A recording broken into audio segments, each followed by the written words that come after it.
ಬಹುಶಃ ನಾವು ಏನೋ 4 ಅಕ್ಷರ ಕಲಿಸೀವಿ, ಅದು ನಿಮ್ಮ ಹೃದಯದೊಳಗೆ ಶಾಶ್ವತವಾಗಿ ಉಳಿದಾದಂತೆ ನಮ್ಮ ಮನೇಲಿ ಕಲಿಸೀರಿ. ಒಂದು ವೇಳೆ ಏನು ನಾವು ನಿಮ್ಮ 4 ಅಕ್ಷರ ಕಲಿಸೀವಿ, ಅದು ಏನು ನೆನಪುಳಿದ ಅದರೊಂದಿಗೆ ನಾವು ನೆನಪುಳಿದೀವಿ ಅಂದಾಗ ನಮಗೆ ಇಲ್ಲಿ ಕರೆಸಿ ಗುರುವಂದನ ಕಾರ್ಯಕ್ರಮವನ್ನು ಮಾಡ್ತಾ ಇದ್ದೀವಿ. ಗುರುವಂದನ ಕಾರ್ಯಕ್ರಮ ಮಾಡೋದು ಎದಕ್ಕೆ? ನಮಗೆ ಗುರುಗಳಿಂದ ವಿದ್ಯಾಭ್ಯಾಸ ಏನು ನಾವು ಕಲ್ತೀವಿ, ಆ ಋಣ ಏನದಲ್ಲ, ಋಣ ಅದನ್ನು ತೀರಿಸುವ ಸಂಬಂಧ ಈ ಕಾರ್ಯಕ್ರಮ ನೀವು ಇಟ್ಕೊಂಡಿರಿ ಅಂತ ತಿಳ್ಕೊಂಡು ನನಗೆ ಅನಿಸ್ತದೆ. ಆದ್ರೆ ಅನಿಸ್ಬೋದು ನೀವು ಗುರುಗಳ ಋಣ ಬಹಳ ಆಗೈತಿ ಅಂತ. ಆದ್ರೆ ನನ್ನ ದೃಷ್ಟಿಯೊಳಗೆ ಶಿಷ್ಯರ ಋಣನೇ ನಮ್ಮ ಮೇಲೆ ಐತಿ ಅಂತ. ಅದು ಹೆಂಗ್ರಿ? ಅದು ಹೆಂಗ? ನಾವು 37 ವರ್ಷ ನಾವು ಎಷ್ಟು ಸಣ್ಣ ಹೋದಾಗ ನೌಕರಿ ಬಂದಿರೋದ್ರೆ 22 ವರ್ಷ ಮುಗಿದ ಬಳಿಕ 23ನೇ ವರ್ಷಕ್ಕೆ ಸರ್ವಿಸ್ ಚಾಲು ಆಗೈತಿ. ಅಂದ್ರೆ 37 ವರ್ಷ ಸರ್ವಿಸ್ ಅಂದ್ರೆ ಒಂದೇತಿಯಿಂದ ಮನೆಗೆ ಬರೋ ತನಕ ಎಲ್ಲಿ ನಡ್ಬರ್ಕ 1 ವರ್ಷದ ಗ್ಯಾಪ್ ಆಗಿಲ್ಲ. ಅಷ್ಟು ವರ್ಷ ನಾವು ಶಿಕ್ಷಕರಾಗಿ ನಿಮಗೆ ಕಲಿಸುವ ಭಾಗ್ಯ, ನಮ್ಮ ಪ್ರಪಂಚ ಸುಗಮವಾಗಿ ಸಾಗಬೇಕು, ಸಂತೋಷದಲ್ಲಿ ಇರಬೇಕು ಅಂತಂದ್ರೆ ನೀವೆಲ್ಲ ಏನದ್ರಿ ನೀವೇ ಕಾರಣೀಭೂತರು. ನಾವು ಗುಡಿಯೊಳಗಿನ ದೇವರು, ನೀವು ನಮ್ಮ ಪೂಜಾರಿಗಳು. ಇದ್ರ ಬಿಟ್ಟರೆ ಮತ್ತೇನೂ ಇಲ್ಲ. ಇಂಥ ಒಂದು ಭಾವ ಇಟ್ಕೋಬೇಕಾಗ್ತದೆ. ನಾವು ಗುರು ಆದವನ ಕರ್ತವ್ಯ ಏನು ಅಂತಂದ್ರೆ ಶಿಷ್ಯನನ್ನ ಗುರುವನ್ನಾಗಿ ಮಾಡೋದು. ಇದು ಗುರುವಿನ ಕರ್ತವ್ಯ. ಇದು ಇಲ್ಲ ಅಂತಂದ್ರೆ ಅವ ಗುರು ಅಲ್ಲ ಅಂತ. ವಿದ್ಯೆ ಕಲಿಸದ ಗುರು, ಬುದ್ಧಿ ಹೇಳದ ತಂದೆ, ಬಿದ್ದಿರಲು ಬಂದು ನೋಡದ ತಾಯಿ, ಶುದ್ಧ ವೈರಿಗಳು ಸರ್ವಜ್ಞ ಅಂತ. ಇವರೆಲ್ಲ ಹಂಗೆ ನೋಡಿ ಸರ್ವಜ್ಞ ಹ್ಯಾಂಗೆ ಹೇಳಿದಾನ. ಅವರೆಲ್ಲ ಹೇಳಿದ ಮಾತುಗಳನ್ನು ನಾವು ನೆನೆಸಿಕೊಂಡ್ರ ನಮಗೆ ಮತ್ತೆ ಯಾರೂ ಬೇಡ್ರಿ. ಅವ್ರು ಏನು ಅದಾರ ನಮ್ಮಲ್ಲಿ ಹಿಂದೆ ಆಗಿ ಹೋಗಿದ್ದಾರೆ. ಯಾರ್ಯಾರು ಸಂತರು, ಶರಣರು, ಕವಿಗಳು ಏನಾಗಿ ಹೋಗಿದ್ದಾರೆ. ಅವ್ರದ್ದು ಒಂದೊಂದು ಸಾಲ ನಾವು ಸರಿಯಾಗಿ ಓದಬೇಕದು. ಸರಿಯಾಗಿ ಓದಬೇಕು. ಅದರಲ್ಲಿ ಇರ್ತಕ್ಕಂಥ ಮೌಲ್ಯವನ್ನು ನಾವು ಕಂಡುಹಿಡಿಬೇಕು. ಒಂದು ಮಾತನ್ನು ಹೇಳ್ತೀನಿ ಸಂದರ್ಭದಲ್ಲಿ, ಅದು ನಿಮ್ಗೆ ಗೊತ್ತೈತಿ. ಆದ್ರೆ ಅದರೊಳಗೆ ಏನೇನೋ ತಿಳ್ಕೋಬೇಕಾಗಿತ್ತು ಅನ್ನೋದನ್ನು. ದ್ರೋಣಾಚಾರ್ಯರು ಕೌರವ ಪಾಂಡವರಿಗೆ ವಿದ್ಯಾಭ್ಯಾಸವನ್ನು ಕಲಿಸಿದರು. ಮುಲ್ಲಮ್ಮತ್ತ ಅವ್ರು ಎಲ್ಲ 2 ನಿಮಿಷ ಟೈಮ್ ಕೊಟ್ಟಿದ್ದೆ, ನನಗೆ 4 ನಿಮಿಷ ಕೊಡಬೇಕು. ಸರಿ, ಕೌರವ ಪಾಂಡವರಿಗೆ ವಿದ್ಯಾಭ್ಯಾಸವನ್ನು ಕಲಿಸಿದರು. ಅವರು ಹೆಸರು ಕೇಳಿದ ಏಕಲವ್ಯ. ನಾನು ಅವ್ರ ಬಳಿ ವಿದ್ಯಾ ಕಲಿಬೇಕು ಅಂತ ಅವರಲ್ಲಿ ಬಂತು. ಏಕಲವ್ಯನ ಗುರಿನೇ ನಾನು ಹುಟ್ಟಿದ್ದೇ ಧನುರ್ ವಿದ್ಯಾಭ್ಯಾಸ ಸಲುವಾಗಿ ಅಂತ ಅಷ್ಟು ದೃಢ ನಿಶ್ಚಯ ಇತ್ತು ಅವನ ಬಳಿ.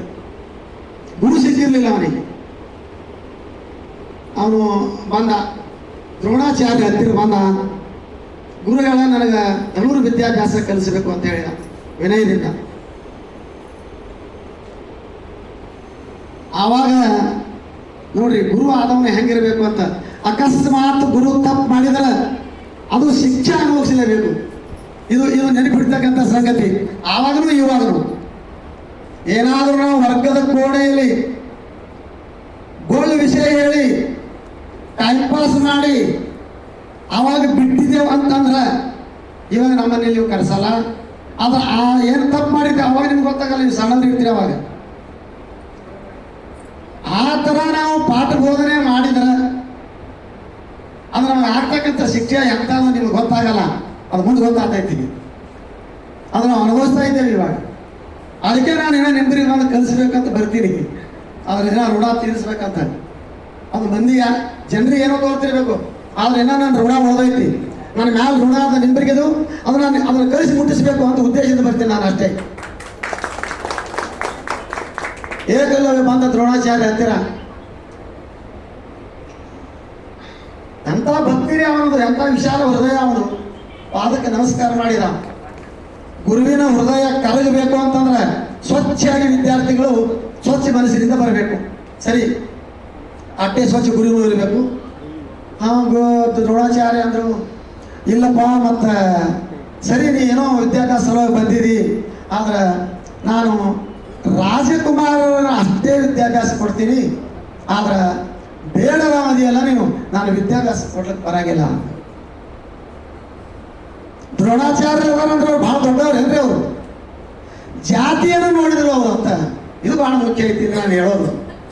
ಜಾತಿ, ಯಾವ ಜಾತಿ ಅವ ನೋಡ್ರಿ, ಯಾವ ಥರದ ಹೂವೇನು ನಾದವನು ಸಾರದೆ, ಅದು ಹೂ ಯಾವ ಥರದಕ್ಕಿರಲ್ಲಕ್ರಿ, ಸುವಾಸನೆ ಬೀರ್ತದಲ್ಲ, ಆ ಸುವಾಸನೆ ಕಡೆ ಲಕ್ಷ್ಯ ಕೊಡ್ಬೇಕನ, ಇದು ಎದ್ರ ಗಿಡ ಅಂತ ನಾವು ವಿಚಾರ ಮಾಡಬಾರ್ದು ಅಂತ.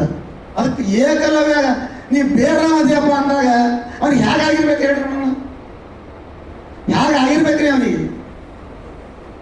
ಏನೋ ಗುರುಗಳು ದೊಡ್ಡವರು ಅದಾರ, ನನಗೆ ಆಶೀರ್ವಾದ ಮಾಡ್ತಾರೆ ಅಂತ ಹೋಗಿದ್ದಾನ, ನೀನು ಬೇಡರ ಕೂದವ ಅಂದಾಗ ಬಹುಶಃ ಅವನಿಗೆ ಇದ್ದೂ ಇರುವಂತೆ ಅನಿಸಿರಬೇಕು. ಆದ್ರೆ ಆಯಿತು ಸರಿ, ಇಲ್ಲಿಗೆ ಬಿಡಲಿಲ್ಲ ಅವನು ಏಕಲವ್ಯ. ಗುರುಗಳ ಹ್ಯಾಂಗೆ ಮಾಡ್ಬೇಕ್ರಿ ಅಂತ, ಇಲ್ಲಪ್ಪ ಅಲ್ಲೇ ನನ್ನನ್ನು ಇಲ್ಲೇ ಪೂಜಿಸ್ಬೇಕು, ವಿದ್ಯಾಭ್ಯಾಸ ಶುರು ಮಾಡು ಅಂತ ಹೇಳಿದ. ಆಲದ ಮರದ ಕೆಳಗೆ ಕಟ್ಟಿತ್ತು, ಕಟ್ಟಿ ಮೇಲೆ ಮಣ್ಣಿನ ಮೂರ್ತಿ ದ್ರೋಣಾಚಾರ್ಯ ಮಾಡಿದ ವಿದ್ಯಾಭ್ಯಾಸ ಪ್ರಾರಂಭ ಮಾಡಿದ. ಅವ ಎಂಥ ಶಿಷ್ಯ ನೋಡ್ರಿ, ನಾವು ಈಗ ಬಡಿಗೆ ತೊಗೊಂಡು ಹೊಡಿಯೋದ್ರಲ್ಲ, ಅದೇ ಹೊಡೆದೇ ಮೊದಲು ಸಾಕಾಗೈತಿ, ಹೌದಲ್ಲ. ಇವಾಗ ವಿದ್ಯಾಭ್ಯಾಸ ಭಕ್ತಿಯಿಂದ ಪ್ರಾರಂಭ ಮಾಡಿದ. ಗುರು ಮಾತನಾಡದ ಗುರುವಿನ ಮುಂದೆ ಸಮ್ಮುಖದಲ್ಲಿ ನಿಂತು ವಿದ್ಯಾಭ್ಯಾಸ, ಎಂಥ ವಿದ್ಯಾಭ್ಯಾಸ ಕಲ್ತ ಅಂತಂದ್ರೆ ಅರ್ಜುನಿಗೆ ಮೀರಿಸುವಂಥ ವಿದ್ಯಾಭ್ಯಾಸವನ್ನು ಕಲ್ತ. ಇದು ಭಾಳ ಮಹತ್ವದ್ದು. ಇಷ್ಟೇ ಅಲ್ಲ, ಒಂದು 2 ನಿಮಿಷ ಹೇಳ್ತೀನಿ ಅಷ್ಟೇ. ನಾನು ಕಥೆ ಹೇಳೋದಕ್ಕೆ ನೀವೆಲ್ಲ ಗೊತ್ತೈತಿ, ಅವಾಗ ನಾನು ಹೇಳಿರ್ಬೇಕು.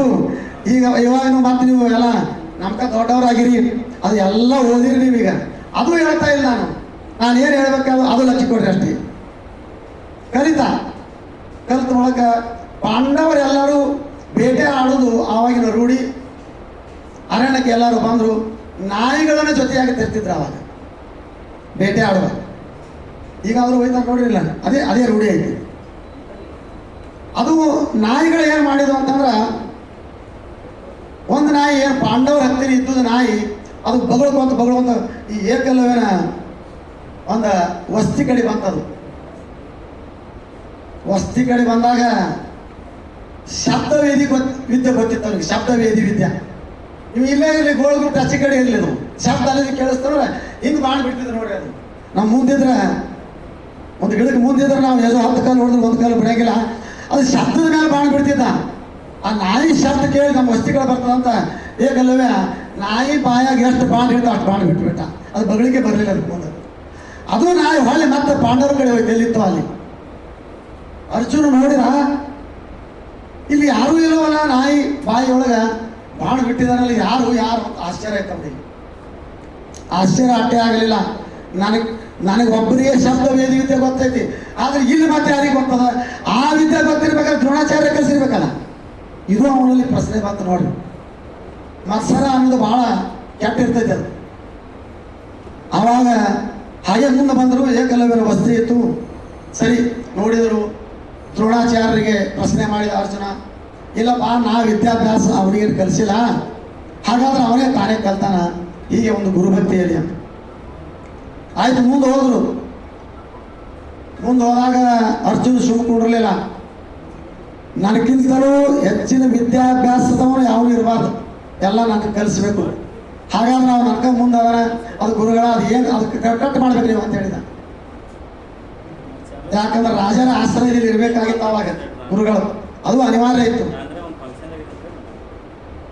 ತಿರುಗಿ ಬಂದ, ಏಕಲವ್ಯರ ಹತ್ತಿರ ಬಂದವು. ಹಾಗೆ ಈಗ ಮಾತಾಡಿದ, ಒಳಗೊಂದು ದುರುದ್ದೇಶ ಇಟ್ಕೊಂಡೇ ಬಂದಿದ್ದಾನೆ ದ್ರೋಣಾಚಾರ್ಯ. ಆಯಿತು ಅಂತ ತಿಳ್ಕೊಂಡು ಮುಗ್ಧವಾಗಿರ್ತಕ್ಕಂಥ ಏಕಲವ್ಯ, ನೋಡಪ್ಪ ಮತ್ತು ಗುರುದಕ್ಷಿಣೆ ಕೊಡಬೇಕಲ್ಲ ಅಂತ. ಈಗೆಲ್ಲ ನೀವು ನಮನಗಳನ್ನು ಸಲ್ಲಿಸ್ತಾ ಇದ್ದೀರಲ್ಲ, ಇವಾಗ ಇದೇ ಗುರುದಕ್ಷಿಣೆ. ಇದಕ್ಕೆ ಹಣ ಸಂಪತ್ತು ಬೇಕೇನು ಇದಕ್ಕೆ?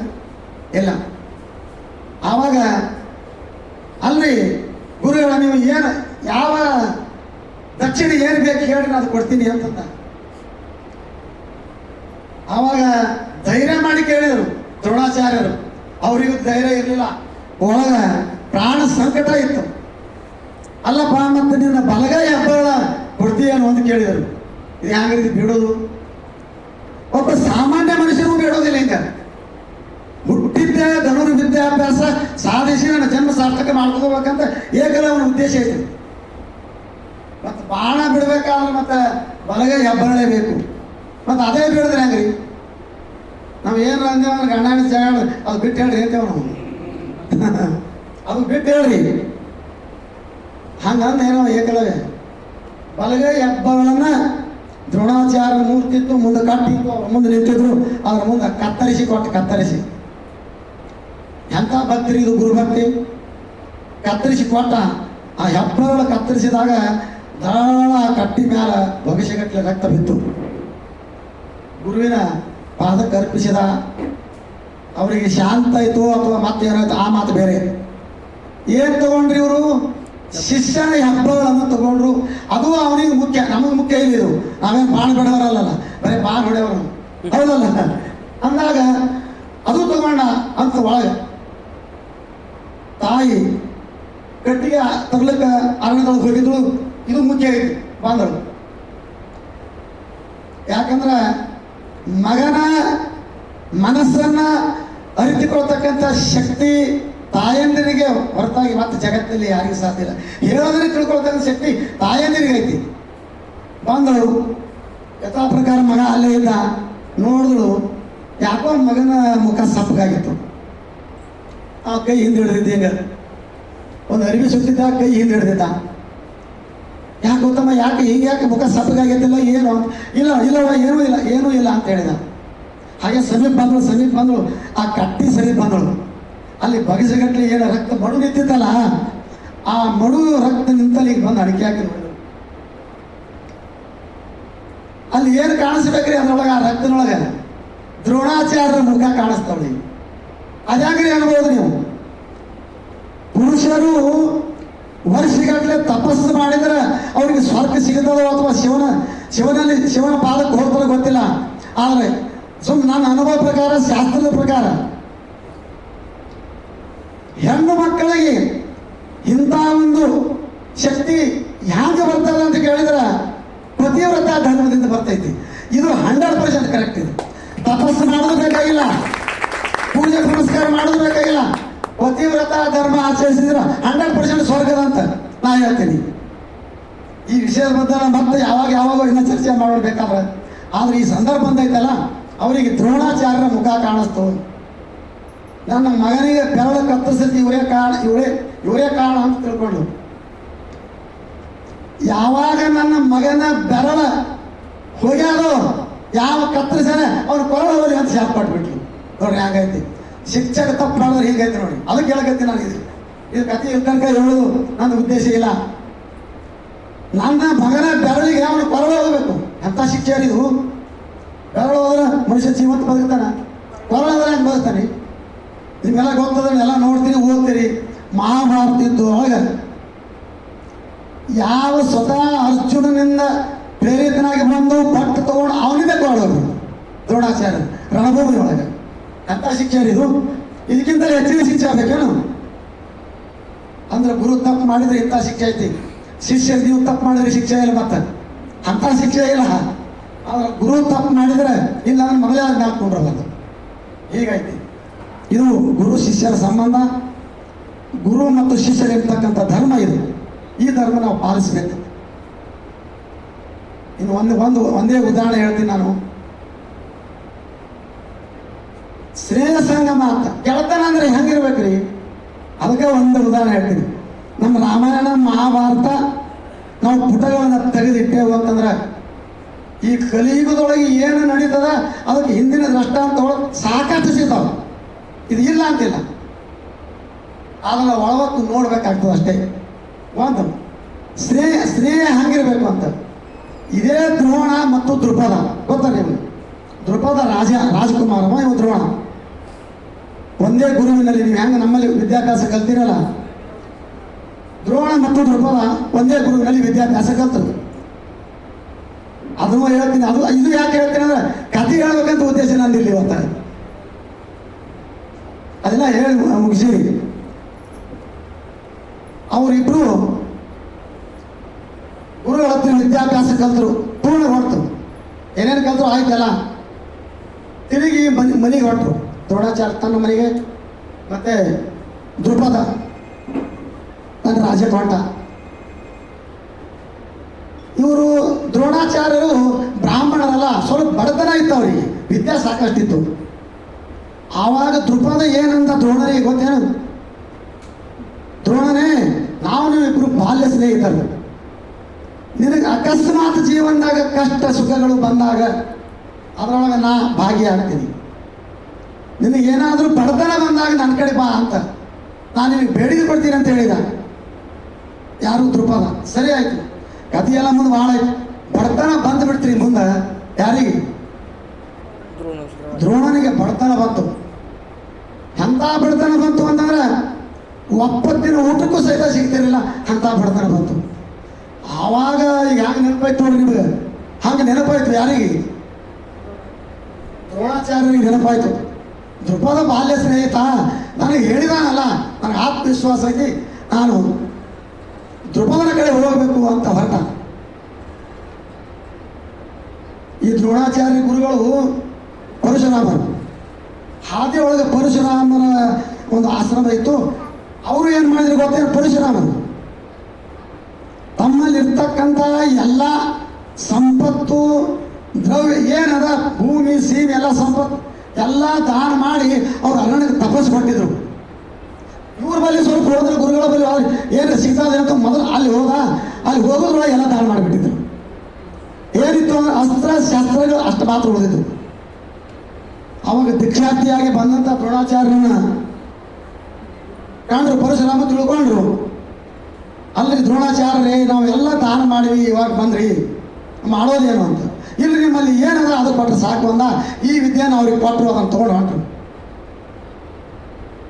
ಎಲ್ಲಿಗೆ ಬಂದರು ಅಂತಂದ್ರೆ ದ್ರುಪದನ ಹತ್ತಿರ ಬಂದರು. ಅರಮನೆ ಮಹಾಸಭೆ ಒಳಗೆ ಹೆಂಗೆ ಸಭೆ ನಡೆದಿತ್ತು, ಸಿಂಹಾಸನದಲ್ಲಿ ಕುಳಿತಿದ್ದ. ದ್ವಾರಪಾಲಕರು ಬಾಗಿಲಿನಲ್ಲಿ ನಿಂತಿದ್ರು. ಹೋಗಿ ಹೇಳಿದ, ಯಾರು? ದ್ರೋಣಾಚಾರ್ಯ ಹೇಳಿದರು, ನೋಡಪ್ಪ ನಿಮ್ಮ ರಾಜಾಗ ಹೋಗಿ ಹೇಳು, ದ್ರೋಣಾಚಾರ್ಯ ಬಂದನ, ದ್ರೋಣ ಬಂದನ ಅಂತ ಹೇಳು ಅಂತ. ತಾನು ಭಯಂಕರ ಉತ್ಸಾಹದಿಂದ ಬಂದುಬಿಟ್ಟಿದ್ದಾರೆ. ಯಾಕೆ? ಅವರೇ ಹೇಳಿದಾರಲ್ಲ, ಕೇಳಾರ್ದನೆ ದ್ರುಪದನೇ ಬಾಲ್ಯದಲ್ಲಿ ಹಿಂಗೆ ಬಂದಿದ್ದಾರೆ, ಅದಕ್ಕೆ ಹೋಗಿ ಹೇಳು, ನಾ ಒಳಗೆ ಬರ್ತೀನಿ ಅಂತ. ಅವ್ರು ಒಳಗೆ ಹೋಗಿ ದ್ರುಪದ ಮಹಾರಾಜ ಸಿಂಹಾಸನ ಕೂತಿದ್ದ. ಸಭೆ ನಡೆದಿತ್ತು. ಇಲ್ಲಿ ಬಾಗಿಲದಲ್ಲಿ, ದ್ವಾರ ಬಾಗಿಲದಲ್ಲಿ ನಿಮ್ಮ ಬಾಲ್ಯ ಸ್ನೇಹಿತರಂತ ಹಿಂಗೆ ದ್ರೋಣಾಚಾರ್ಯ ಬಂದಿದ್ದಾರೆ, ಅವರು ಹಿಂಗೆಲ್ಲ ಹೇಳಿದ. ಅವರು ಇವರು ಹೀಗೆಲ್ಲ ಕಲ್ತದೆಲ್ಲ ಒಂದೆರಡು ಮಾತುಗಳಲ್ಲಿ ನೆನಪಿಸಿಕೊಟ್ಟ. ಅಷ್ಟದ್ರೊಳಗೆ ದ್ರುಪದಿ ಏನಾಗಿತ್ತು ಅಂದ್ರೆ ರಾಜ್ಯ ಮದ ಬಂದುಬಿಟ್ಟಿತ್ತು. ಇದೇನು ನಾವು ಮಧ್ಯೆ ಸೇರಿಸ್ತೀವಲ್ಲ, ಇದು ಒಂದು ತಾಸು 2 ತಾಸು ಅಷ್ಟೇ ಇರ್ತೈತಿ. ಆದ್ರೆ ರಾಜ್ಯ ಐಶ್ವರ್ಯ ಮದ ಬಂತು ಅಂತಂದ್ರೆ ಅದು ಹೋಗುತ್ತಾನೆ ಹೇಳಂಗಿಲ್ಲ. ಅದು ಹೋಗುತ್ತಾನೆ ಹೇಳಲ್ಲ, ಸಿರಿವಂತಿಕೆಲ್ಲ ಹೋಗುತ್ತಾನೆ ಹೇಳಲ್ಲ, ಅಂಥ ವಿಷಯ ಅದು. ಅದೇ ಸಿರಿವಂತ ಕಾಲಕ್ಕೆ ಕರೆದು ದಾನವ ಮಾಡುವಂತ ಸರ್ವಜ್ಞ ಹೆಂಗೆ ನೋಡ್ರಿ. ಸರ್ವಜ್ಞ ಒಂದು ಮಾತು ಹಿಂದೆ ಹೇಳ್ತೀನಿ ನಾನು. ಸಿರಿವಂತಿಕೆ ಬರ್ತಂದ್ರೆ ಕರೆದು ದಾನ ಮಾಡಬೇಕು. ನಾವು ಬಂದವ್ರಿಗೆ ನೀಡಲಾರ್ದವರು. ಆದ್ರೆ ಅವ ಎಷ್ಟು ಎಚ್ಚರಿಕೆ ಕೊಟ್ಟಿದ್ದ ನಮ್ಗೆ, ಕರೆದು ದಾನ ಮಾಡಪ್ಪ, ನೀವು ಮಾಡಲಿ ಅಂದ್ರೆ ಶ್ರೀಮಂತಿಕೆ ಶಾಶ್ವತ ಉಳಿಯಲ್ಲ. ಅವಾಗ ದಾನ ಮಾಡ್ಬೇಕಂತ ಮನಸ್ಸು ಬಂದರು ಅವನಿಗೆ ಹತ್ತಿರ ಹಣ ಇರಲ್ಲ ಅಂತ ಅದಕ್ಕೆ ಹೇಳಿದ ಸರ್ವಜ್ಞ. ಸರಿ, ಏನಂತ ದ್ರುಪದ ಗೊತ್ತೇನು? ಆ ದ್ವಾರಪಾಲಕನಿಗೆ ಯಾವ ದ್ರೋಣ, ಯಾವ ಬಾಲ್ಯ ಸ್ನೇಹಿತ, ಯಾವ ಬ್ರಾಹ್ಮಣ, ಎಲ್ಲಿ ಅವ, ಏನು ಹೇಳ್ತಾ ಇದ್ದಿ, ಅವ ಏನು ಬಂದ ನಾನು ಹೊರಗೆ ಹೋಗ್ಬಿಡು ಅಂತ ಹೇಳ್ಬಿಟ್ಟ. ಅದೇ ತನ್ನಾಗಿ ಬಂದು ದ್ರೋಣಾಚಾರ್ಯ ದ್ವಾರಪಾಲಕ ಹೇಳಿಬಿಟ್ಟ. ಅವಾಗ ಹೆಂಗಾಗಿರ್ಬೇಕು ದ್ರೋಣಾಚಾರ್ಯರಿಗೆ? ಅವ ಏನಾರ ಕೊಡ್ಲಿಕ್ಕೆ ಬಿಡಲಕ್ಕ. ಯಾವ ದ್ರೋಣ, ಯಾವ ಬಾಲ್ಯ ಸ್ನೇಹಿತ, ಎಲ್ಲಿ ಅವ ನನಗೆ ಸಂಬಂಧ ಇಲ್ಲ, ಗೊತ್ತೇ ಇಲ್ಲ, ಅವ್ರಿಗೆ ತಪ್ಪು ಅಂತ ಹೇಳ್ಬಿಟ್ಟು. ಎಷ್ಟು ಅಂದಾಗ ಹೆಂಗೆ ಆಗಿರ್ಬೇಕ್ರಿ ಅವ್ರಿಗೆ, ದ್ರೋಣಾಚಾರ್ಯರಿಗೆ. ಸಿಟ್ಟು ಅಟ್ಟೆ ಬಂತು. ಬ್ಯಾಡಪ್ಪ, ಯಾಕಡೆ ಬಂದ ನಾನು ಅಂತೂ ಪಶ್ಚಾತ್ತಾಪ ಆಯಿತು. ಆದ್ರೆ ಇದನ್ನು ಈ ಮಾತನ್ನು ಅವ್ರಿಗೆ ತಿರುಗಿ ಕೊಟ್ಟು ಬರ್ಬೇಕಾದ್ರೆ ಒಳಗೆ ಹೋಗಿ, ಅದಕ್ಕಾಗಿ ಒಳಗೆ ಬಿಡ್ಲಿಲ್ಲ ಅಂದ್ರೆ ಸಹಿತ. ಯಾಕಂದ್ರೆ ಅವ ಗುರು ಇದ್ದ, ಎಲ್ಲ ಶಸ್ತ್ರಾಸ್ತ್ರ ಬಲ್ಲವ್ರಿದ್ದ, ಸರ್ವಶಕ್ತರಿದ್ದ. ಅವನಿಗೆ ಚಂಡ್ ಹಿಡಿದು ಹೊರಗೆ ನುಗ್ಗಿಸ್ಬಿಟ್ಟ. ಒತ್ತಂಬರದ ಒಳಗ ಪಕ್ಕಮ್ಮ ಅಂತ, ಒತ್ತಂಬರದ ಅಂದ್ರೆ ಒತ್ತಾಯದಿಂದ ಒಳಗೆ ಹೋದ ಅಂತ. ಒಳಗೆ ಹೋಗಿ ಎಲ್ಲ ಸಿಂಹಾಸನದಲ್ಲಿ ಕೊಡ್ತಿದ್ದ. ಇದೇನು ಹಿಂದೆ ನಡೆದ ಅದೆಲ್ಲ ಹೇಳಿದ.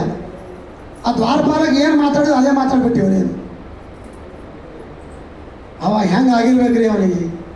ಏನಾರ ಕೊಳ್ಳಿ ಬೀಳಲಿ, ಅವ್ನು ಎಂಥ ಕಠೋರ ಹೃದಯ, ಹೇಗೆ ಇವನು ಸ್ವಭಾವ ಅಂತ ಅವಾಗ ಹಿಂದಿನೆಲ್ಲ ನೆನಪಾಯಿತು. ನೋಡಿ, ಇಂಥ ಸ್ನೇಹ ಸಂಗಮ ನಾವು ಮಾಡಿದರೆ ಏನು ಸಾರ್ಥಕದ ಅಂತ. ಸುಖ ದುಃಖದಲ್ಲಿ ನಾವು ಭಾಗಿಯಾಗಿರಬೇಕು. ದ್ರುಪದ ಅಂದ, ನಾನೇನು ಸಾಮಾನ್ಯನ ಅಂತ ತಿಳ್ಕೊಂಡಿದ್ದೇನೆ ನಾನು. ಇವತ್ತು ಈ ಸಭಾ ಮಧ್ಯದೊಳಗೆ ಪ್ರತಿಜ್ಞೆ ಮಾಡಿ ಹೋಗ್ತೀನಿ, ಯಾವಾಗ ನೀನು ನನಗೆ ಎಷ್ಟೊಂದು ಅವಮಾನ ಮಾಡಿದೆ ಅಂತಂದ್ರೆ ನಾನು ನಿನಗೆ ಅವಮಾನ ಮಾಡಲಾರ್ದೆ ಬಿಡಂಗಿಲ್ಲ, ಅಂಥ ಶಿಷ್ಯನನ್ನು ಪಡಿತೀನಿ, ನಿನ್ನ ಹೆಡಮುರಿಗೆ ಕಟ್ಟಿ ನನ್ನ ಮಂಚದ ಖಾಲಿ ಒಯ್ದು ಕಟ್ತೀನಿ ಅಂತೇಳಿ ಅಲ್ಲೇ ಶಪಥ ಮಾಡಿದ್ರಿ. ಅದು ಸರಿ ಮುಂದೆ ಮಹಾಭಾರತ ಆಯಿತು. ಇದರ ಅರ್ಥ ಇಷ್ಟೇ, ಸ್ನೇಹ ಅಂದರೆ ಹೀಗಿರೋದಲ್ಲ, ಸ್ನೇಹ ಅಂದರೆ ಸುಖ ದುಃಖದಲ್ಲೇ ಭಾಗಿಯಾಗಿಲ್ಲ. ಅಂಥ ಸ್ನೇಹತ್ವವನ್ನು ಇವತ್ತು ನಾವು ಮಾಡಬೇಕಾಗೈತಿ. ಸರಿ, ಅದೆಲ್ಲ ನೀವೀಗೆಲ್ಲ ಆ ಒಂದು ಸ್ಥಿತಿಯೊಳಗೆ ಅದಿರಿ. ನಿಮಗೇನು ಭಾಳ ಇವಾಗ ಬುದ್ಧಿವಾದವನ್ನು ಹೇಳೋ ಅವಶ್ಯಕತೆ ಇಲ್ಲ. ನಮ್ಮ ಬಸವರಾಜ್ ಸಿಂಗೆ ಮತ್ತು ನಮ್ಮ ಲೌಗಿ ಭರತ್ ಪಾಟೀಲ್ ಅವರು ನಿನ್ನ ಬಿಟ್ಟು ನಾನು ಫೋನ್ ಮಾಡಿದ್ದಾರೆ, ನನಗೆ ಮಾಡಿದ್ರು ಬರ್ತೀರ ಅಂತೇಳಿ. ಹಾಗಾದ್ರೆ ಇವ್ರು ಏನೋ ಕಾರ್ಯಕ್ರಮ ಮಾಡ್ತಾ ಇದ್ದಾರಂದ್ರೆ ನಾವು ಕನ್ನಡ ಶಿಕ್ಷಕಾಗಿ ಈ ಕಾರ್ಯಕ್ರಮದ ಬಗ್ಗೆ ಒಂದು 5-6 ಸಾಲು ಬರಿಬೇಕೇನೋ ಅಂತ ಅನಿಸ್ತದೆ. ಒಂದು ಕವನ ರೂಪದ ಒಂದು 5-6 ಸಾಲು ಬರಿಬೇಕೇನೋ ಅಂತ ಅನಿಸ್ತದೆ. ಅದು ಬರದೇನೆ ಸ್ವಲ್ಪ ಮುಂದೆ ನಾನು ಓದ್ತಾ ಇದ್ದೀನಿ.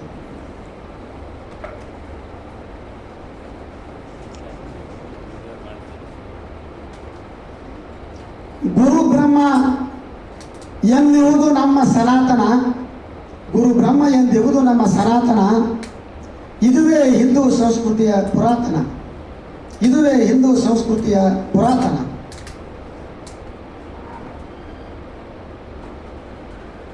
ಗುರು ವೃಂದವು ಶಿಷ್ಯ ವೃಂದಕ್ಕೆ ಆತ್ಮೀಯ ಸ್ಪಂದನ, ಗುರು ವೃಂದಕ್ಕೆ ಶಿಷ್ಯ ವೃಂದವು ಆತ್ಮೀಯ ಸ್ಪಂದನ, ಗುರು ಶಿಷ್ಯರಿಗಿರುವುದು ಜನ್ಮ ಜನ್ಮದ ಅನುಬಂಧನ, ಗುರು ಶಿಷ್ಯರಿಗಿರುವುದು ಜನ್ಮ ಜನ್ಮದ ಅನುಬಂಧನ. ವಿದ್ಯೆ ಕಲಿಸಿದ ಬುದ್ಧಿ ಹೇಳಿದ ಗುರುವರನ, ವಿದ್ಯೆ ಕಲಿಸಿದ ಬುದ್ಧಿ ಹೇಳಿದ ಗುರುವರನ ಋಣ ಭಾರತೀಯರಿಸಲು ಹಮ್ಮಿಕೊಂಡಿಯರು ಗುರುವಂದನ, ಋಣ ಭಾರತೀಯರಿಸಲು ಹಮ್ಮಿಕೊಂಡಿಯರು ಗುರುವಂದನ. ಆಚಾರ್ಯರನ್ನು ಆಮಂತ್ರಿಸಿ ಮಾಡಲು ಸನ್ಮಾನ, ಆಚಾರ್ಯರನ್ನು ಆಮಂತ್ರಿಸಿ ಮಾಡಲು ಸನ್ಮಾನ, ಕರುಣೆಯಿಂದ ಗುರು ಹರಿಸಲು ಅದುವೇ ಬಹುಮಾನ, ಕರುಣೆಯಿಂದ ಗುರು ಹರಿಸಲು ಅದುವೇ ಬಹುಮಾನ.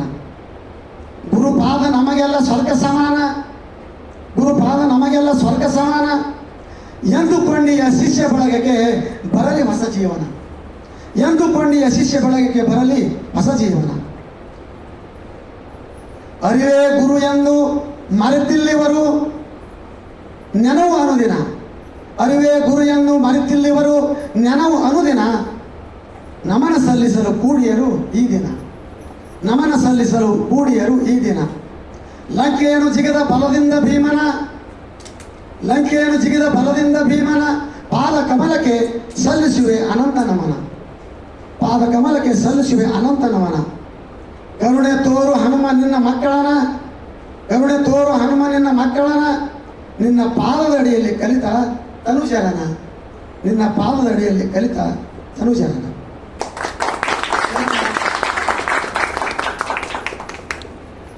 ಇವಾಗ ನಾವು ನಿವೃತ್ತಿ ಹೊಂದೀವಿ ಅಂತಂದ್ರೆ ಅದು ನನ್ನ ದೃಷ್ಟಿಯೊಳಗೆ ನೀವೇನೋ 15 ದಿವಸಕ್ಕೆ ಒಂದು ದಿವಸ ನೀವು ಇಲ್ಲಿ ಬಿಜಾಪುರದಾಗ ಕೂಡಿದ್ರೆ ನಾ ಸ್ವತಃ ಬಂದು ನಾ ಗ್ರಾಮರ ಮತ್ತು ಹಳಗನ್ನ ಹೇಳ್ತೀನಿ. ನಿಮಗೆ ಗೊತ್ತಿರೋದಂಥದ್ದು ಹೇಳ್ತೀನಿ, ನಾನು ಗೊತ್ತಿರೋದಂಥ ಗೊತ್ತಿದ್ದು ಹೇಳಲ್ಲ. ಗುರುಕುಲ ಅರ್ಕಮ ಮಸ್ತಮ ಇದ್ದಿದಾರ ಅಂತ ನಮ್ಮ ಜೋಶಿಯವರು ಹೇಳಿದರು. ಅವ್ರು ನೆನಪಿಡಿದಾರಲ್ಲ, ಅದು ಭಾಳ ಸಂತೋಷ ನನಗೆ. ಈ ಎಷ್ಟೋ ಮಂದಿ ಹೇಳಿದ್ರು ಛಲ ಬೇಕು, ಛಲ ಇರಬೇಕು, ಮುಂದೆ ಗುರಿ ಇರಬೇಕು, ಹಿಂದೆ ಗುರು ಇರಬೇಕು ಅಂತ ಹೇಳಿದರು. ಸುಯೋಧನ ದುರ್ಯೋಧನ ಅವ್ರು ಹೇಳಿದಕ್ಕಾಗಿ ನಾನು ಒಂದು ನಿಮಿಷ ಹೇಳ್ತಾ ಇದ್ದೀನಿ. ಕರ್ಣ ತನ್ನ ಗದಾ ಯುದ್ಧದೊಳಗೆ ಎಲ್ಲರೂ 18 ದಿವಸ ಮಹಾಭಾರತ ಯುದ್ಧ ಆಯಿತು, 17 ದಿವಸ ಮುಗದ. ಯಾಕೆ ಜಲ್ದಿ ಬರೋಲ್ಲ, ಟೈಮ್ ಆಗೈತಿ. 17 ದಿವಸ ಮುಗಿ 18ನೇ ದಿವಸಕ್ಕೆ ಬಂದು ನೋಡೋಣ, ದುರ್ಯೋಧನ ಒಬ್ಬನೇ ಉಳಿದಿದ್ದ. ಬಾಣದ ಹಾಸಿಗೆ ಮೇಲೆ ಭೀಷ್ಮ ರಣಭೂಮಿಯಲ್ಲಿ ಮಲಗಿದ್ದ. ಅವನ ಮಾರ್ಗದರ್ಶನ ಪಡಿಬೇಕಂತ ದುರ್ಯೋಧನ ಅಲ್ಲಿಗೆ ಹೋಗಿದ್ದ. ದುರ್ಯೋಧನ ನೋಡಿದ ಕೂಡಲೇ ಇವರು ಮೊಮ್ಮಕ್ಕಳೇ, ಅವರು ಪಾಂಡವರು ಮೊಮ್ಮಕ್ಕಳೇ. ಅವ್ರಿಗೆ ಅವ್ರು ಒಳ್ಳೆಯವ್ರು ಯಾರು ಅನ್ನೋದು ಅಷ್ಟು ಅವರಲ್ಲಿ ತಿಳಿಯೊಳಗಿತ್ತು. ಯಾಕೆ ಬಂದೆಪ್ಪ ದುರ್ಯೋಧನ ಅಂತ ಕೇಳಿದ. ನಿಮ್ಮ ಮಾರ್ಗದರ್ಶನ ನಾಳೆ ಯುದ್ಧ ಹೆಂಗೆ ಮಾಡಬೇಕು ಅಂತ ಮಾರ್ಗದರ್ಶನ ಕೊಡ್ಲಿಕ್ಕೆ ಬಂದಿರಿ ಅಂತ ಹೇಳಿದ. ಹಾಗಾದ್ರೆ ಬೇಡಪ್ಪ ಅಂತ ಹೇಳಿದ. 100 ಮಂದಿ ಒಳಗೆ ಒಬ್ಬರ ಹೆಣ್ಮಗಳು 100 ಮಂದಿ ಒಳಗೆ 99 ಮಂದಿ ಉಳಿದಿಲ್ಲ. ನೀವು ಒಬ್ಬನೇ ಓದಿದ್ದಲ್ಲ ಅದು ಬೇಡ, ನಾ ಪಾಂಡವ್ರಿಗೆ ಹೇಳ್ತೀನಿ, ಸಿಂಹಾಸನ ನೀನೇ ಕೊಂಡ್ರು ನೀನು ಸೇವೆ ಮಾಡ್ತಾರೆ ಅಂತ ಹೇಳಿದ. ಅವ ಎಷ್ಟು ಹಠವಾದ ಎಷ್ಟು ಛಲವಾದ ಅನ್ನೋ ಕೇಳಕತ್ತೀನಿ ನಾನು. ಹಿಡಿದ ಹಠ ಘಟ ಹೋಗೋದನ್ನು ಬಿಡಬಾರ್ದಂತ. ಅದು ಏನೇ ಸಮಸ್ಯೆಗಳು ಬರಲಿ ಗುರಿ ಮುಟ್ಟತಾನೆ ಹೋಗ್ಬೇಕೆ. ದುಡಿದ್ರೆ ಒಳ್ಳೆಯವ ಕೆಟ್ಟವ ಆ ಮಾತು ಬೇರೆ. ರನ್ನನ ದೃಷ್ಟಿಯಲ್ಲಿ ಅವನು ಸುಯೋಧನೆ ಸರಿ.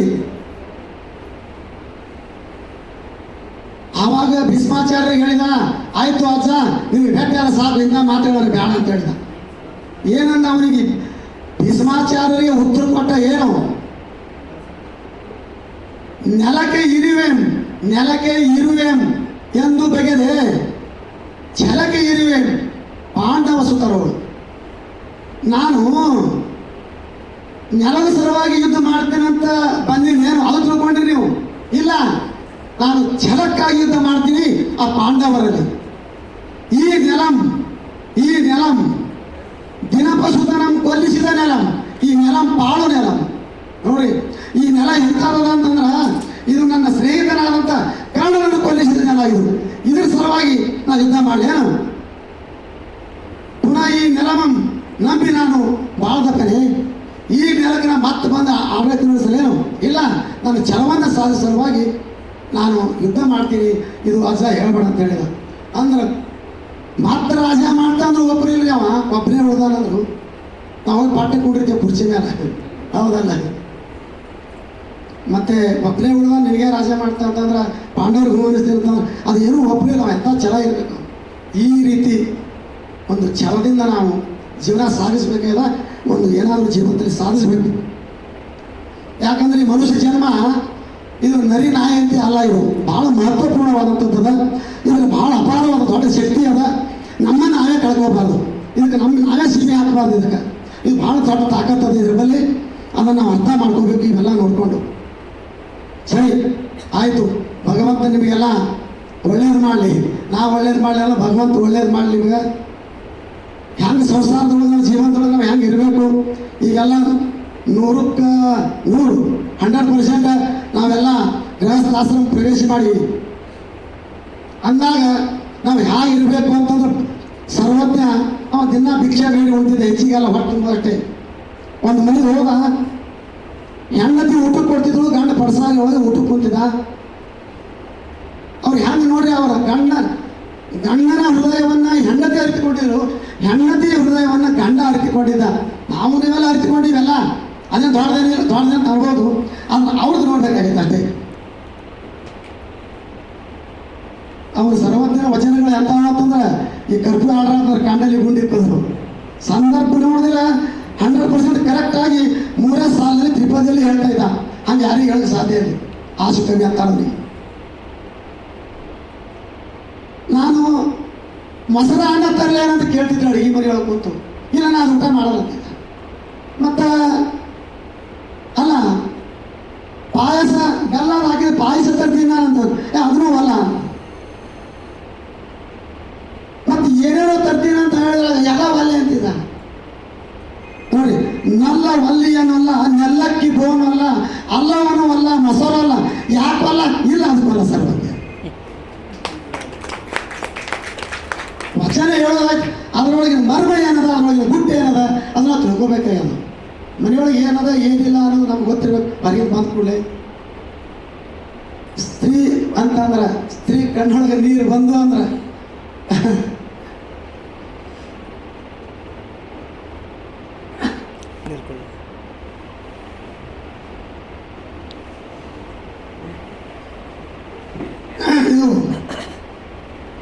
ಇದು ಎಲ್ಲ ನಮ್ಮ ಸನಾತನ ಸಂಸ್ಕೃತಿ ಐತಿ. ಆದ್ರೆ ಆ ಮನೆಗೆ ಒಂದು ಆ ಗಂಡನಿಗೆ ಆ ಗಂಡಸಿಗೆ ಎಂದು ಉದ್ಧಾರ ಆಗಲ್ಲ. ವಿನಾಕಾರಣ ಹೆಣ್ಣು ಮಕ್ಕಳ ಕಣ್ಣಾಗ ನೀರು ತರಿಸಿದ್ರೆ ಅವ್ರು ಎಂದೂ ಉದ್ಧಾರ ಆಗಲ್ಲ.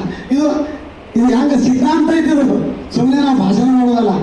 ನಾ ಏನಾರೇ ಹೇಳಕತ್ತೀನಿ ಅಂತಂದ್ರೆ ಅದು ಸ್ವಲ್ಪ ಸರಿಯಾಗಿ ನಾವು ಅದನ್ನು ಅರ್ಥ ಅನುಭವ ಮಾಡ್ಕೊಂಡು ಹೇಳ್ಬೇಕಂತೈತಿ, ಹೌದಲ್ಲ? ಅದಕ್ಕೆ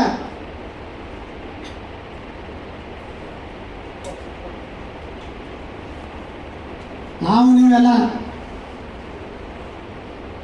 ಹಂಗೆ ಸರ್ವಜ್ಞ ಹ್ಯಾಂಗೆ ತಿಳ್ಕೊಂಡು ನೋಡ್ರಿ.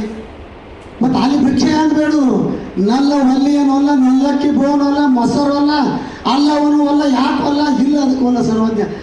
ಅದಕ್ಕೆ ಕೇಳ್ತಿದ್ರು ಹೆಣ್ಮಗಳು ಯಾಕೆ ಕೇಳ್ತಿದ್ರು ಇವ್ ಅಲ್ಲ ಅಂತಿದ್ದ. ಇವ ತಗೊಂಡು ಮಾಡ್ತಿದ್ರ ಗತಿ ಏನ್ರಿ ಒಳಗೆ ಇಲ್ಲ ಅಲ್ಲಿ ತಂಗಳ ರೊಟ್ಟಿ ಅದಾವ ಅಷ್ಟೇ. ಹೆಂಡತಿಯ ಒಂದು ಮನೋಭಾವ ತಿಳ್ಕೊಂಡಿದ ಎಲ್ಲ ಒಲ್ಲ ಅಂದ್ರೆ ನನಗೆ ತಂಗಳ ರೊಟ್ಟಿ ತಗೊಂಡು ಬಾ ಅಂದ. ಅದಕ್ಕೆ ಇದನ್ನು ಯಾರು ತಿಳ್ಕೊಂಡ್ರು ಹೊರಗೆ ಗಾಡಿ ಮರಿಗೆ ನಿಂತು ಸರ್ವಜ್ಞ ತಿಳ್ಕೊಂಡು ಅಲ್ಲಿ ಏನೋ ಭಿಕ್ಷಾ ಬೇಡ್ರಿ ಮುಂದಿನ ಮನೆಗೆ ಹೋದ. ಈಗ ನಾವು ಪ್ರಪಂಚವನ್ನು ಸಾಗಿಸ್ಕೊಂಡು ಪ್ರೀತಿ ವಾತ್ಸಲ್ಯದಿಂದ ಹೋದ್ರೆ ಅದೇ ಸ್ವರ್ಗ ಆಗ್ತದ ಅಂತಕ್ಕಂಥ ಮಾತನ್ನು ಹೇಳ್ತಾ ಇವತ್ತು ನಮಗೆ ಇಲ್ಲಿ ತನ ಕರೆಸಿ ಇಷ್ಟೊಂದು ಸನ್ಮಾನ ಮಾಡಿ ಇದಕ್ಕೆ ಮತ್ತೆ ನಿಮಗೆ ತಿರುಗಿ ನಾವು ಏನು ಕೊಡಬೇಕು ಅಂತ ಯಾವುದು ನನಗೆ ಏನೂ ನೆನಪಿಗೆ ಬರ್ತಾ ಇಲ್ಲ. ಇಷ್ಟು ಉಪಕಾರ ಇಷ್ಟು ಒಂದು ಋಣ ನಮ್ಮ ಮ್ಯಾಲ ಮಾಡಿದಾಗ ತಿರುಗಿ ಏನು ಕೊಡಬೇಕು ಅಂತ ಸಮಗಾರ ಹರಳಯ್ಯ ಮನೆಗೆ ದೇವರು ಶಿವನೇ ಹೋಗಿದ್ದ ಸ್ವತಃ. ಅವ ಅಂಬಲಿ ಮಾಡಿದ್ದ ಕೊಡು ಅಂದ. ಅವ್ನ ಭಕ್ತಿ ಭಾಳ ಐತ್ರಿ, ಅಂಬಲಿ ಮಾತ್ರವಲ್ಲ. ಅವರು ಕೊಟ್ಟರು, ಸನ್ಯಾಸಿಗಳಿಗೆ ಕೊಡಲಿಲ್ಲ, ಅವ್ರು ಊಟ ಮಾಡ್ತಿಲ್ಲ. ಅವ ಹರಳಯ್ಯ ಮುಂದೆ ಗಡಿಗೆ ಇಟ್ಟ ಒಂದು ಸುರುಕಿ ಹೊಡೆದಂತ. ಅದು ಯಾಕೆ ಹೇಳ್ತೀನಿ, ಒಂದು ಸುರುಕಿ ಹೊಡೆದಂತ ಆವಾಗ ಮುಂದಿನ ತುತ್ತ ಸುರುಕಿ ಹೊಳಿಗೆ ವಾಲ್ ಅನಿಸ್ತಂತ ಅವನಿಗೆ. ಮೊದಲನೇ ಸುರುಕಿಗೆ ಸ್ವರ್ಗ ಪದವಿ ಕೊಟ್ಟ ಅಂತ, ಎಲ್ಲಕ್ಕಿಂತ ಶ್ರೇಷ್ಠ ಸ್ವರ್ಗ ಪದವಿ. ಆ ಮೊದಲನೇ ಸುರುಕಿಗೆ ಅಷ್ಟು ರುಚಿ ಇತ್ತಂತ ಅದು. ಸ್ವರ್ಗ ಪದವಿ ಕೊಟ್ಟ ಅಂತ ಎರಡನೇ ಸುರುಕಿ ವಾಲ್ ಅಂದ. ಹರಳ ಯಾಕೆ ವಾಲ ಶಿವನಿಗೆ ಅಂತ ಕೇಳಿದಾಗ, ಇಲ್ಲಪ್ಪ ಕುಡಿದು ಕೊಟ್ಟು ಬಿಟ್ಟಿನಿ ನಾನು ಬಲ್ಲಿ, ಮುಂದಿನ ಸುರುಕಿ ಒಳಗೆ ಏನು ಕೊಡಲಿ ಏನೋ ಅದು ನನ್ನ ಕೈಲಿ ಆಗಲ್ಲ ಅಂತ ಒಲ್ಲೆ ಅಂದ. ಹಾಗೆ ಇದು ಭಾಳ ನಮ್ಮ ಮ್ಯಾಲ ಋಣ ಮಾಡಿದ್ದೀರಿ. ಕೊನೆಯದಾಗಿ ಈ ಒಂದು ಗುರು ಶಿಷ್ಯರ ಸಂಬಂಧ ಏನದ ಈ ಜನ್ಮದಲ್ಲಿ ಅಷ್ಟೇ ಅಲ್ಲ, ನಾವು ಸಂಸ್ಕೃತಿ ಆಗಂದ್ರೆ ಜನ್ಮ ಸಂಬಂಧದ ಮುಂದಿನ ಜನ್ಮ ಸಹಿತ ಮತ್ತೆ ನಾವು ಕನ್ನಡ ಶಿಕ್ಷಕನಾಗಿ ಮತ್ತೆ ನೀವು ಬರೀ ಆಸ್ಪತ್ರೆಗೆ ಬರ್ಬೇಕು. ಮತ್ತೆ ನಾನು ಅಲ್ಲೇ ಬರಬೇಕು.